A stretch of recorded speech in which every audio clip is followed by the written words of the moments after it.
Hello, everyone. Welcome back to another episode of Down in the Country podcast. I'm your host, Dylan Reed, and today we are joined by another up and coming country music artist, Erin Grand. Erin, thank you so much for your time today. Hi, thanks for having me. It's great to have you. And so, just to dive into it, so you describe yourself as unapologetically pop country and a heart of gold matched by the soul she puts into every note. What does that mean to you in shaping your identity as a country music artist? Yeah, I'm kind of moving out of country music and I'm going into this R&B kind of soul world now, so I wouldn't necessarily say I'm unapologetically pop country anymore. Mhm. But back when I first started, my roots were in country, and that's really what I grew up listening to, along with a lot of like soulful and R&B musicians. And so that's what I started with, was pop country, and I truly loved it, and that was who I was at the time. But now that I feel like I've fully matured and really found my sound, I'm starting to realize that, like, oh, I think all along I really have been like more of a soul R&B singer. And it's funny because even when I sang country music and played out in Minnesota and played shows, whatever it may be in the Midwest, um, people always told me that I sounded like I had more of a soul vibe, like not a country vibe. And I Mhm. remember when people would tell me that, I would get like kind of offended, and I'd be like, well, thanks, but like I really love Kelsey Ballerini and Carrie Underwood, so tell me I sound like them. But now I'm like, oh my gosh, they were right all along. Like that is what I wanted to be, was like the Amy Winehouse that they were saying that I could be, or like had that Stevie Wonder vibe or whatever, So I now I've grown into my soulful R&B sound, and I love it. And how has that journey kind of going from the country more to the soul for you? Good, really good. I mean, I haven't really like fully made my like announcement to the world that that's what I'm doing. Um, I am going to be working really hard the rest of this year to kind of start my rebranding process going into 2025. Mhm. Um, and yeah, it's been very good, very good. Everybody's been really loving and respecting that that's what I want to do. And yeah, it's been great. Everybody's been very supportive. Awesome. And so, two singles that I really want to highlight, Look What You've Done to Me and then Damn It, I Do, are two examples of your style. Yeah. Could you just provide, to start off with Look What You've Done to Me, like just an introduction of the song and kind of what it means to you as an artist? Yeah, I think well, Look What You Done to Me was written about my now husband, then fiance, I think, if the timeline's right there. I can't remember when I wrote it. It's like my years are getting all meshed together. But yeah, I wrote it about him, and it's just, yeah, I don't know, it's just kind of like this song that's about, basically, I thought I was somebody who would have a very difficult time finding love, and like have a very difficult time um like attracting somebody, just with like my career choice, and also like moving to Nashville. It's very hard to date here, I've heard. And so I just kind of wrote that song about like, wow, holy crap, like look what you did to me. You turned me into somebody that never thought I could be this deserving of this kind of love, and never thought it could come this easy. And I mean, literally, it's like, look what you done, like in the best way. Um, Uh-huh. and it's funny because the title itself, when you read it, it almost looks like a breakup title. It's not a very like positive line when somebody's like, look what you've done to me. So that's what I kind of like about it, is it's like it unless you're seeing the cover art, it's very much, it seems like it would be this heartbreak song, and then you listen to it and it's like, oh, look what you've done to me in this positive way, like you've changed me for the better and made me a better human. And I think Mhm. what it's all about when it comes to marriage and dating and whatever. But yeah, then Damn It I Do is another one that's just kind of pushing that into that soul vibe. It's showing a little bit more of where I want my music to go towards. And that one was the exact opposite. That one is a breakup song. Uh-huh. And that one's just like, there's just this, like, I feel like society tries to put this pressure on people to, like, once you break up, you are a proud, independent woman, and you don't need a man, and you can do whatever you want, and you're going to come out stronger. And I think in reality, that is not the case sometimes. I think you go through heartache and you go through a breakup, and it really sucks. And you know what? If I need to do these certain things to make me feel better, then I will. I don't care if you say it's wrong. That's what's making me feel better. So, like the chorus says, like, they say I shouldn't smoke while I drink our whiskey. They say I shouldn't call when I'm down in that wine. You know what? Sorry. Sometimes that happens. Okay. Yeah. So that's kind of the point of that song. It's like, it's okay to like not do the right thing all the time that like society says you should be doing. And again, that song it's ironically upbeat. And I really like to do that with my music, like have titles that make you think it's one thing and then it's something else, or, have a heartbreak song and it's like the most upbeat song on this project. Yeah. So, yeah. And do you mind, can we play a clip of both Look What You've Done to Me and Damn It I Do? Yes. So we're going to start with Look What You've Done to Me. Awesome.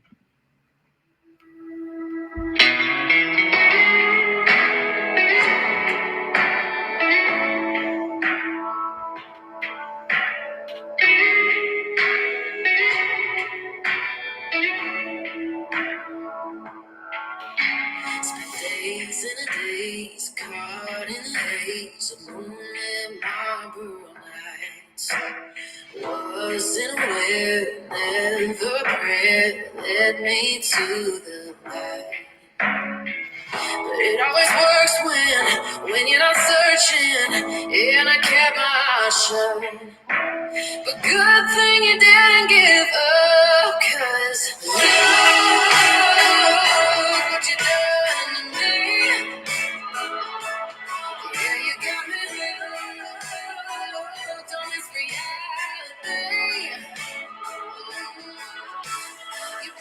I really like that introduction. It's kind of like that 15, 17-second introduction of the guitar. And Yeah. it's a little bit when the first time I listened to it, I was a little like, oh, the title's saying one thing, the guitar riff saying one thing. I was Right. like, it looks like, is Erin trying to confuse us or something like that? But then it's like, it made so much more sense, like when you actually listen to that entire track. Yeah. Yeah. And was there significance on the cover art with that? I wanted my husband to be a part of it, obviously, because that song is about him. So there really is not much significance other than I kind of was just going through Pinterest and finding like cool, like cute couple photos. And I did find one that was like similar to that. I did have an inspiration pick that I kind of wanted to go for. And I just liked I liked being out on a field in Tennessee where our love really grew and really became what it is now. And that's kind of why I picked that spot, because it's just, that's where we really grew into the couple that we are now. And specifically with that song, what was kind of everything from the writing to the cutting process like for it? Yeah, that's a great question. The writing process was harder than most, which, that happens in the best way. I wrote it with Alex Keel and Allie Dunn. And I remember, I think we had 3 different writes for this song. And honestly, I think that's just because we wanted it to be perfect. We knew who we were writing it about and the story that we were telling. And that was very important to me and them. And so we wanted to make sure it was really, really good. And I think we ended up crushing it and we nailed it. So the writing process was long, but it was so worth it. And then the recording process was a little bit different because, well, not totally different. I guess it was super long because I ended up not recording it for another 2 years, year and a half. And then didn't release it until the top of this year. I don't even wait. Now I'm getting all my like dates mixed up. I think I released it this year or last year sometime. October 6th, 2023. Okay. Last year. Thank you for like knowing my stuff more. Yeah, I'm like, again, I get all my years so mixed up when you're a musician and releasing things like you just don't even remember. So yeah, last year, released this right before our wedding. That's right. And so it took a long time to record and release, but again, I think it's just I was finding my sound and trying to figure out where the best time would be to release it. And the month before our wedding was the right feel. No, well, it worked out for you, it looked like. Yeah, it did. And what I also do like about that song too, as well, is, you know, you start off with that guitar, and then you bring in your vocal tracks, and then you bring in the instrumental piece.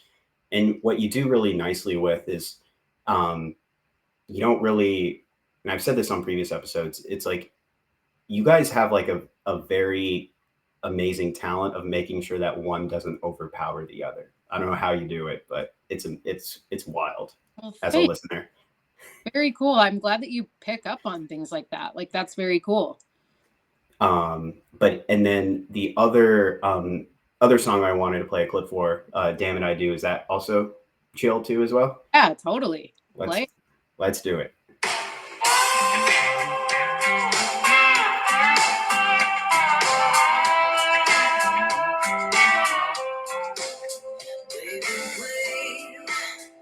We had that initial chemistry. No one knew our behind the scenes was just knowing we were getting good at selling the show. Blame myself for not seeing that what I felt was a little less heaven or hell. I would have stayed, but that scares me more than being alone. Sometimes moving on comes with good decisions, but hey, I'm bad at listening. They say I shouldn't smoke while I drink our whiskey. They say I shouldn't call when I'm down and down. Lord knows all the mess of things you put me through. And they say I shouldn't cry on the still loving you. Damn it, I do. So, the first thing I really want to say is I am amazed how you can pour a full glass of red wine and not spill it all over the bed. Yeah, that is something, you are not the only one. The amount of DMs and like messages that I got that were like, so did you ruin your comforter, or like, how did that all go? Yeah, no, we crushed it. We did not spill a drop, and that was very important to me. And yeah, I mean, we didn't spill a drop. It worked perfect. And that was another one that I found on Pinterest and I got inspiration from, was like, yeah, I mean, literally we recreated it perfectly. And I wish that I knew who took these photos, because like I want to give them credit, but you know, it's Pinterest, people just upload random stuff all the time. So yeah, I mean, I think Oceana is the one who did all of the photos for this entire project. And she's incredible, and she just is such a good hype woman, very easy to shoot with. She makes it fun. And so I think we nailed that one. Yeah. Well, and I was going to ask you too as well. So the first time I listened to this song, it sounded like there was kind of that gospel influence too as well.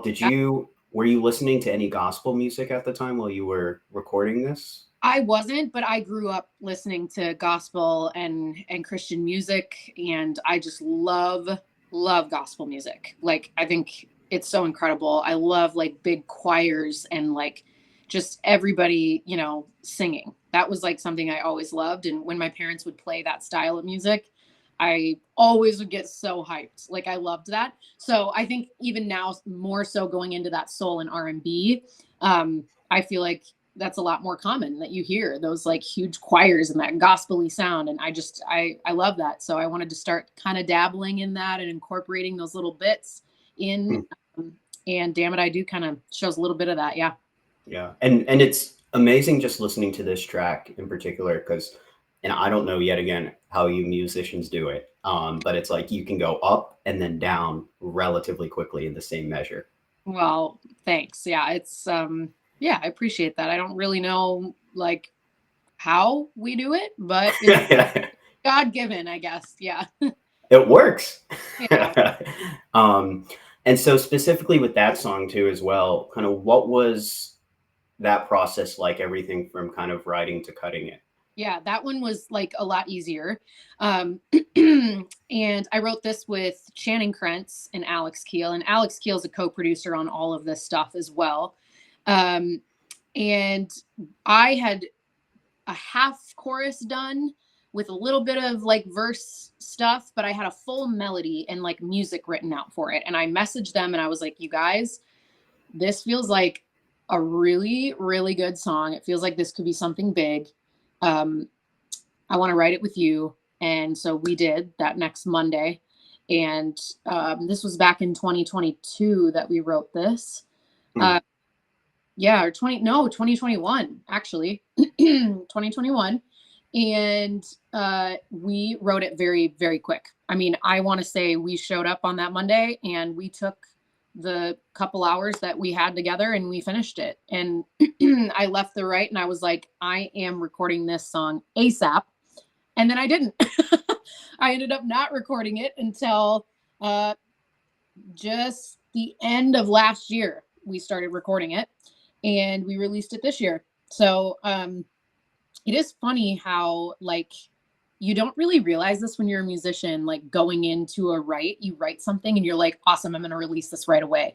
And then you like kind of life goes on and on and on and you're writing other songs and it just, things get lost in it. And this song in particular was one that I was like, oh my gosh, I forgot I wrote this like 3 years ago. And this is exactly where my sound is heading now. This is perfect. So we kind of pulled it out of I always loved it and knew I wanted to record it. I never really forgot about it, but I did in the sense of like, oh my gosh, wait, this is the perfect timing to release this. Like right now would be great this year. So yeah. Yeah. And it's funny because like when I first listened to both of those songs, and I don't, I usually don't curse on podcasts, but I'm like, shit, is that the same person? Yeah. I was like, wow, it's like you totally took like a 360. Yeah, I did. Yes. But, and then, kind of transitioning over to kind of where you come from. So being from Lakeville, Minnesota, where you started your career as an artist, how, and specifically, what do you want people to know and understand where you come from as an artist when they listen to your music? Well, I come from, not a very small town, a very big town, south of the Twin Cities. And I think what's kind of ironic about that is it feels very small and everybody there was so unbelievably supportive of my music. And I never, ever had one person in my life that second guessed me or where I was going in this journey. Everybody from family to a teacher that I had, like not one person ever thought that this was a stupid decision or dumb of me to not go to college or to pursue music or to not get a job and only do music. Like not one person. And I was not super academically strong. I'm very open about that. Like school was not my thing. I always knew that I was going to pursue music. So all of my teachers and everybody there, like, were so respectful of that. And they were so helpful in getting me through my 4 years of high school and just getting me to graduate and getting the hell out so I could start my journey down in Nashville. Like everybody in town was just so incredible and so supportive. And it was never looked at as like something that people would make fun of or laugh at you for doing like the arts. Like everybody thought it was really cool what I was doing, unless there's like a bunch of people talking shit behind my back that I don't know about, which is probably, that happens too. I don't doubt that maybe happened as well. I was very much bullied my senior year of high school, but not necessarily because of my music, but, for other things. And I just, music was never that thing that I really felt like embarrassed to do. Like everybody thought it was cool. And so I come from a town that is super supportive and everybody is so amazing. I love my hometown. I will always like, if my family ends up moving someday or doesn't live there anymore, I will always go back there and like want to be there. It just holds a special place in my heart. And they truly, like, living in Lakeville has made me the person that I am today when it comes to like my drive and my music and like, just wanting to like represent them well, basically. Like, I am so proud to say that I am from Lakeville, Minnesota, and I will always be so proud to say that. So yeah. And it's interesting because, you know, you would never think that Minnesota would be a state where country music would necessarily thrive. I know. But and how would you describe then Midwestern country music? There is a massive country music fan base up there. Like you said, I don't think people really realize how big of a fan base there is for country music, and especially musicians. Like, when you just go watch live music on the weekends, wherever you go, you know, whatever bar or restaurant or whatever, it's normally country music that you're hearing. So yeah, super popular, and which is great. You know, I'm kind of, like I said, getting out of the country realm a little bit, but I will never leave Nashville. I'm always going to live here and stay here. And, you know, I love writing country music and writing with my friends down here for them and all that kind of stuff. But yeah, I mean, there's a huge country music fan base up there. So I know that I can always play country music and they'll love it. But I also know that I can play my stuff and they're going to love it just the same too. So. Mm-hmm. Awesome. And, you know, to kind of, learn more about you as well. So one of your biggest accomplishments was being named Home Female Vocalist of the Year at the inaugural Midwest Country Music Organization Awards in February of 2019, followed by 2020, which made you realize, hey, Nashville is going to be my home moving forward. And just out of curiosity, what makes you grounded in letting people know that you are just a person from Lakeville, Minnesota, just trying to be the best person you can in the music space in Nashville? Yeah. Sorry, you cut out a little bit there. Can you repeat that question? Sorry. Yeah. So one of your biggest accomplishments was being named Home Female Vocalist of the Year at the inaugural Midwest Country Music Organization Awards in February of 2019, followed in 2020, which made you realize that you decided you wanted to make Nashville home from then on. What made you realize in letting people know that you are just a person from Lakeville, Minnesota, just trying to be the best person you can in the music space in Nashville? Yeah, so I guess, you know, I really have to, like, I have to put that on my hometown, like, just how I grew up and my family and the support that I got. Like, that was a big part of it. And that organization is incredible. I've been a part of that organization for, I mean, since the first meeting ever. Like, we kind of helped kind of kickstart that organization. I was at the very first meeting for the Midwest CMOs, and they are just, like, amazing, the people that started it up. And now they've created this massive community throughout the Midwest. And I have been able to meet so many amazing people through it and make so many great connections. And that Midwest CMO organization was, the award show was incredible. And they're still doing it. I'm not attending as much anymore just because I live here in Nashville. But yeah, I won it in 2018 and 2019. And then 2020, there was the break for COVID. And then 2021, I won it again. So I am so honored up until forever. I mean, from here on out, I will always be honored that my hometown, like my home state, voted for me for those 3 years and thought that I was, you know, the one to win it, the one that was the best, I guess, for lack of a better term. I don't know. I don't really like saying that, but those people and just my home state in that area just keeps me grounded and keeps me humble. And those people are amazing. I just love that organization. Yeah. So you basically built a dynasty. I wouldn't say me alone. Yeah. There's many people that I'm picturing in my head sitting in this room. I remember it perfectly. We were sitting in this office space, and we just had this crazy idea. Like, we gotta start an organization that can get these country musicians together, because there is so many up here. We've got to get something going here. And they've crushed it ever since. I've really stepped back since I've moved to Nashville. And it's grown on its own, not by me by any means. It was not my idea. I just was somebody who kind of was there for that first meeting. But yeah, I'll always have a place in my heart for those people. Oh no, that's amazing. And specifically about your music, any new EP, singles, shows, concerts, albums in the upcoming future that you would like people to know about? Yeah, I just announced my next project, Woman I Am. It's called The Woman I Am, and that's coming out October 25th. I am working on switching over some distribution stuff, so there's no pre-save link right now, but there will be very soon.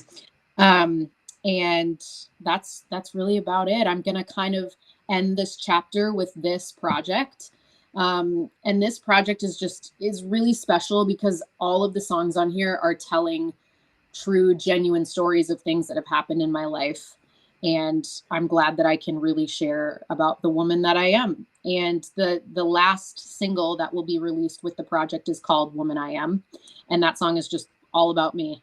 So I'm super excited. We've got a lot of fun things coming up in the next month here of like just content and stuff for the album. And I'm just so excited to release it all and kind of close this chapter and go into 2025 as a new Erin Grant, the new era.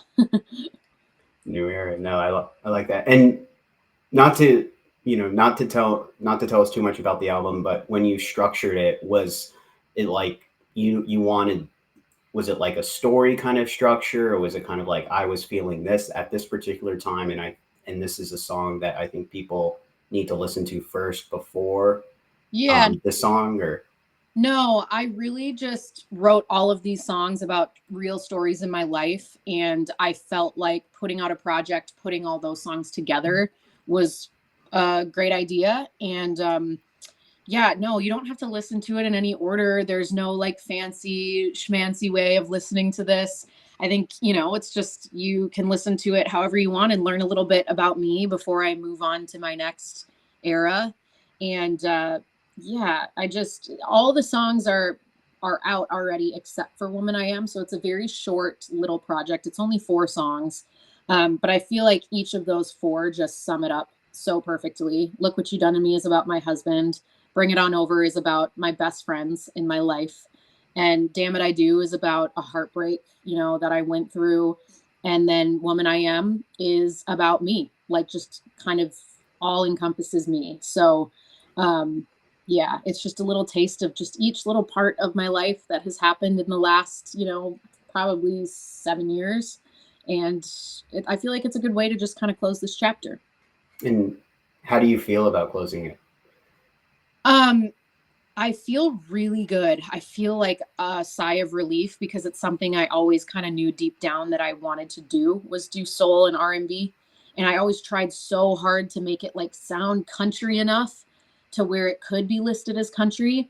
But then I finally realized like, okay, I don't need to be a country artist. I don't know why I went so long with thinking I had to be a country music artist. Like, also, just nowadays with genres, you can literally release anything and say that it's country, and great, it's listed as a country music song, So I think nowadays I'm kind of just saying that I'm soul, country, R&B because it's like, who cares? I'm releasing the kind of sound that I really enjoy making.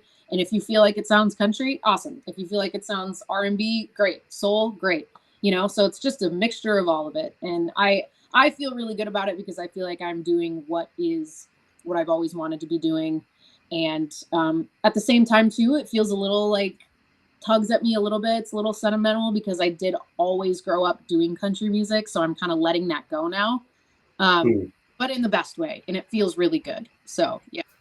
Mm-hmm. Well, it's, the only opinion that matters should be yours and yours only in this process. Thank you. And, Erin, where can people learn more about you as a person and then also listen to your music, like Look What You've Done to Me and Damn It I Do, just to name a few singles? Yeah. My bio is on my website. So if people want to read a little bit about me, that is available. Otherwise, I am like really 100% myself on my social media and especially on TikTok. So if you guys want to follow me on Instagram, it's Erin Grand is my Instagram. And then over on TikTok is where I get a little silly and I do my fashion and my, music and all the crazy stuff. Sorry, my dog is losing his mind in the background. TikTok is the place for that. So I think I'm just Erin Grand Music on TikTok. Yeah. Mhm.